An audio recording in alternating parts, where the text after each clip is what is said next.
The Knicks postgame show is presented by Tri-State Audi. Visit your Tri-State area Audi dealer today. Knicks up 25 in the third, but Buddy Hield, 3:10 to go at 3. Pacers down 2. But then Jalen Brunson takes control. He scores the next 7 Knicks points. A 2 there. And then on the outside for 3, Brunson coming up huge again, finished with 34. And the Knicks hang on to beat the Pacers 119 to 113. Great to have you with us from our Delta MSG studios. Take a deep breath again. Bill Pito, Monica McNutt, Wally Zerbiak. No team in the league, guys, has blown a 25-point lead this year and lost. And thankfully, the Knicks were able to hold on because there's been some tough losses over the last stretch of really good play. This would have been a really difficult loss to overcome. Why does it have to be so difficult, Wally? I know. Why did it have to be so difficult? I mean, the way that this team played in the first half was terrific. RJ, welcome back. Torrid start. Jalen Brunson rattles off 13 points in that first quarter. And then we get into the fourth. Minus Tyrese Halliburton at that point, and TJ McConnell decides to pick up, I don't know, the onus, I guess the responsibility, and accounts for 70% of the points in that fourth quarter. But ultimately, so relieved to pull it out. So relieved to pull it out. And, you know, Jalen Brunson, he's stabilized this franchise, you know, and he's kind of transformed the franchise. The Knicks have been known as a team that's, why can't the Knicks win? Why can't the Knicks figure things out? You need a player like him that brings in winning DNA, that at the end of the game, the fourth quarter, he just makes every play to hang on to a game like this. This Pacer team played great. I mean, Buddy Hield can shoot. They started trapping the Knicks in the fourth quarter. They completely changed the momentum. The Knicks are playing a little bit of a slow-down style. But also, this is a young Knicks roster. They've gone through some tough times and some tough years. They've endured some tough losses and some losing. You have to learn how to be a winner in this league. And these young players have to follow Jalen Brunson's lead. He's been a winner everywhere he's played. He's been a winner in college, winner in high school, winner in Dallas. And they have to learn that games like this, you cannot allow other teams to have life like this. As a team, every individual has to play all 48 minutes. Tom Thibodeau's trying to get them to do that. They have to learn how to do that in order to close games and not make Jalen Brunson do everything down the stretch. All right, so you got credit to Brunson.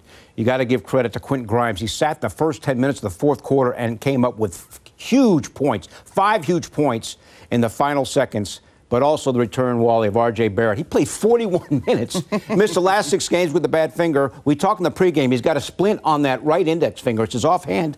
He still put up 27 points. He was great. And when I heard he was playing tonight, it was like huge, right, Monica? Absolutely. Like you add your third piece to the big 3, and you get him back in the lineup, he's capable of going for 20, 25, 30 any given night, and he's missed 2 weeks, and he plays like this in the first half. Helps the Knicks build a 20-point lead, you know, basically in the first quarter.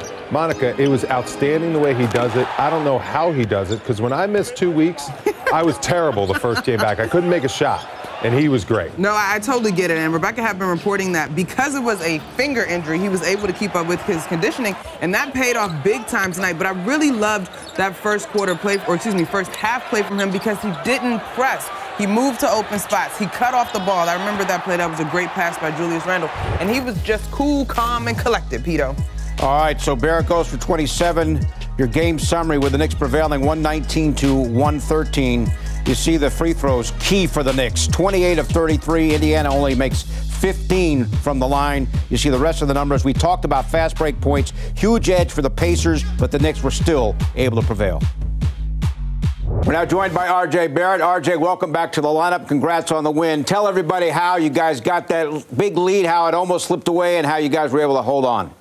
I mean, you know, they're obviously a very good team. They had won 8 out of their last 10 games. So, you know, we knew they were going to come in and you know, be aggressive, and they weren't going to quit.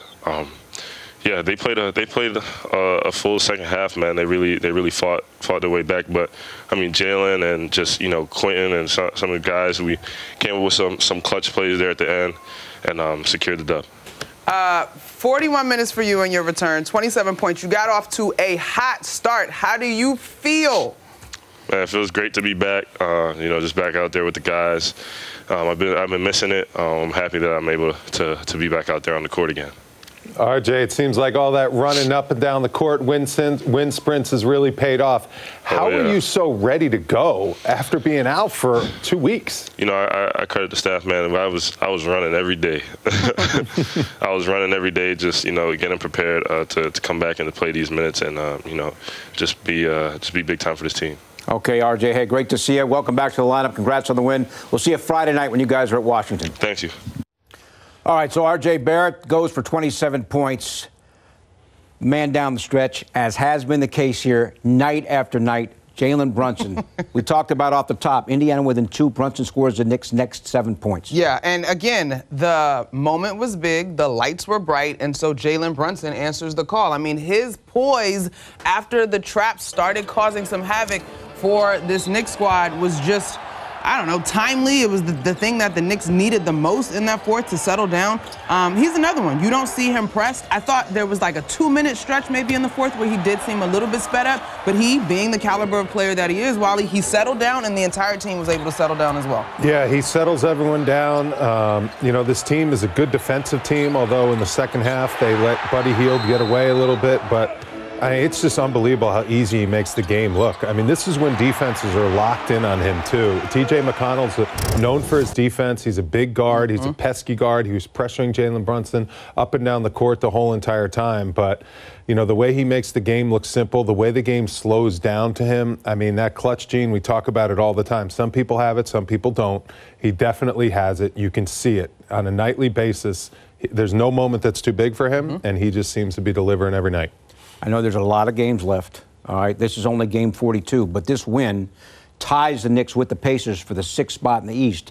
And we all know that the goal here, get a top 6 spot and be guaranteed a first-round playoff series. So this is a big win. And now you're 2-0 against the Pacers. Right. That's big.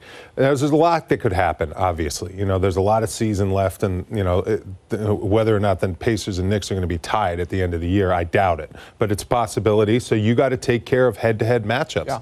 These are double tiebreaker-type games. They're big swings in the standings, and the Knicks took care of home court. That's the bottom line. You got to defend your home court and start winning these home games. And then we talk about learning how to win, right? This is an example of that because we've seen games this season where leads were blown, like the last game. Now, granted, I'm willing to give grace in the last game because of who the opponent was, but we've seen this happen at points this season. And tonight, you find a way to win.